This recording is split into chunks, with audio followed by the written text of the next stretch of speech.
Salamat po sa pag-post, admin. So nabasa ko yung mga comment, ba't daw detailed masyado? Ganyan po yung kwento niya. Though hindi yun mismo yung conversation namin. Ganyan po talaga. Sa mga nagsabi na ganito, ba't ganyan, wala po akong alam sa barko. Sa pagiging seaman kaya hindi ko po masasagot. Yun lamang po ang kwento niya. Yung sa pangalan nila, hindi yun ang totoong pangalan. Binago ko po, katulad ng pagbabago ko sa pangalan ko. Okay, heto na. Walang nagtaka na nawala siya. Basta isang araw nagising na lang ang nanay at asawa niya na wala na siya. Hindi sila nagtaka. May email siyang iniwan na may kontrata siya agad kaya hindi na siya nakapagpaalam. Tumawag pa nga daw siya at araw-araw na nagchat-chat sa asawa niya. Wala silang hinala pero I know something's off. No choice, kunento ko sa best friend ko. Ang sabi niya baka daw deep web may makita siyang connections. Diver siya dun. Pero hindi madalas. Lalo at teacher siya, busy sa school. Pero dahil sa pakiusap ko, nag-dive siya ulit. Nandun ako.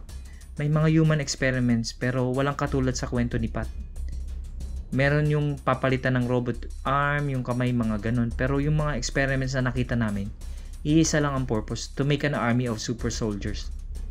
Tapos sabi niya, kung gusto ko pa daw bang mag-deep dive, kako ayoko na.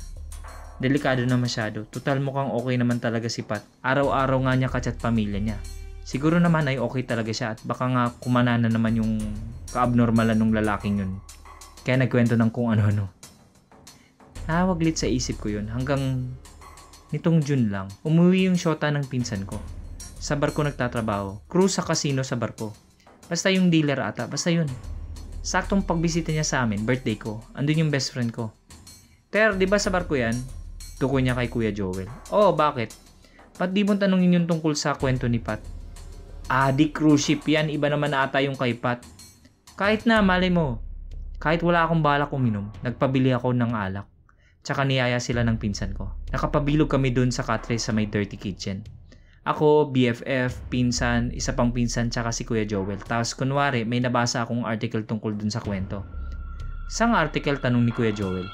Sa link lang na sinare ni Kuya, totoo ba yun? Nagkibit balikat siya. May nagkwento na sa akin ng ganyan pero iba nga lang yun, pero ganyan din ang experiment. Ano naman Kuya? Experiment din kaso hindi mutation, hindi engineered. Ano? Sex ng tao sa hayop. Yung pinsan ko na syota niya, mahina talaga sa mga ganung topic kaya umalis siya. Kami-kami na lang natira. 1970s daw isang ship ang dumaong sa isang port sa Somalia. Andun sila sana for 3 to 4 days. Magre-restock ng supplies kaso ikalawang gabi pa lang umalis na sila agad. Ang kwento, may local bar na suki nila dun. Madalas dun sila nakaka-pick up ng mga babae so diretso sila dun. Kaso nung gabing yun, iilan lang yung mga babae. Di pa nila type. Nagtanong sila asan yung iba?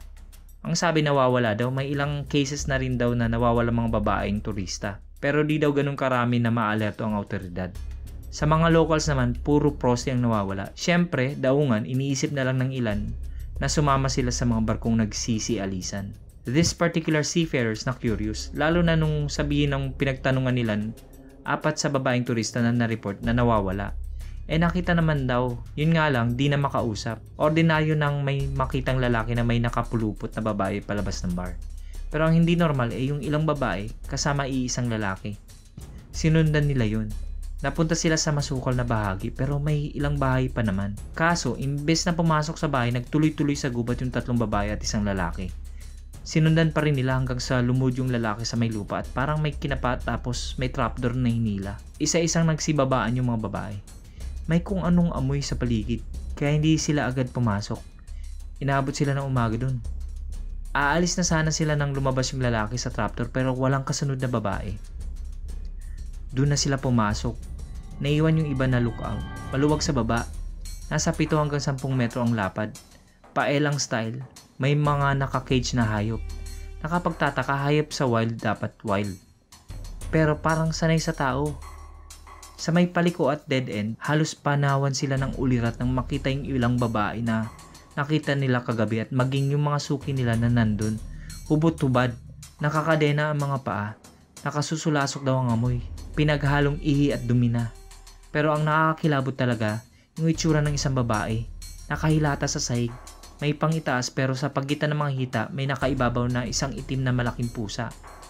Hindi ko na kailangan sabihin kung anong ginagawa ng pusa. Napipicture out nyo naman, di ba? Dali-dali silang umakyat palabas. Di nila kaya. Lalo't ilan sa mga babae ay malaki na ang tiyan. Di nila na-imagine ang itsura ng mga fetus sa loob. Sa paglabas nila sa gubat, nasalubong nila yung lalaki. Hinabol daw sila ng mga kasama nito. Naghiwa-hiwalay sila at nagpasyang magkita na lang sa barko para hindi sila mahuli. Pagdating sa barko, sinabi nila sa kapitan nila yung nakita nila. Napailing daw ito. Nakakita na raw ito ng ganun at mas malala pa. Anak ng tao sa layon, sa tigre, sa unggoy. Kinagabihan din. Nung makumpleto silang lahat, umalis na agad sila. Sabihin mo yung totoo, Ter. Sinong nagkwento nun sa'yo? Nung natapos yung magkwento, natahimik kami. Nabasa ko nga, kuya. Di ako maniwala. Sabihin mo sino nagkwento sa'yo. Sabihin mo kung sinong nagkwento sa akin. Yung kaibigan ko, kuya, naniniwala ka?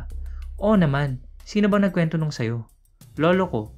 Kung nakilala mo si tatay, kahit itanong mo pa kay Ate Mary mo, ayaw na ayaw nun sa hayop na may 4 na paa. Hindi na siya kahit kailan sumampa ng barko. Yung kaibigan mong text mo, papuntahin mo dito. Kuya, sumampa na ulit siya. Nanlaki mata niya nung sinabi ko yun. Seryoso? Lintik na. Sinabi ko sa kanya mga nangyari. Ngumisi-ngisi siya. Chat baka mo? Tumango ako. Walang internet sa gitna ng karagatan. Sabihin na natin na dumadaong sila sa port pero araw-araw? Sa tingin mo, kuya, wala na siya? Sa tingin ko, nandun na siya sa isa sa mga container.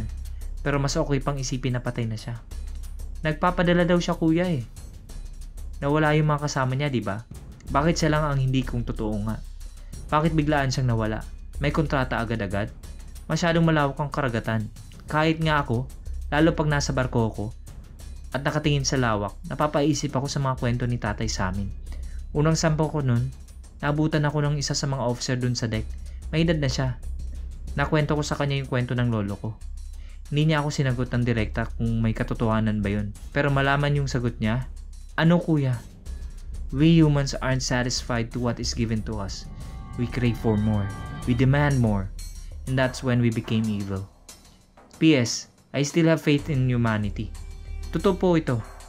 Ang sabi ni Kuya Joel, try to ask your captain tungkol sa mga unknown islands, weird stuff and creepy tales around the sea. Siguradong sasabihin ng iba na walang ganun. Pero may ilan pa ring babahagian ka ng kanilang kwentong narinig o di kaya ay mismong naranasan. I decided to share this kasi mula nung July, hindi makontak si Pat. Hindi na nagpapadala. Gusto kong hagilapin sa FB yung pamilya ni Fred pero hindi ko naman apelyido niya. Gusto ko lang mamulat ang iba na ang mundo ay may kinakanlong ng mga baliw na tao. Kabaliwang maaring magsimula ng pagkaubos natin. Nag-enjoy po ba kayo? Subscribe! Nag-upload po kami ng mahigit sa 3 videos sa loob ng 1 linggo. Salamat!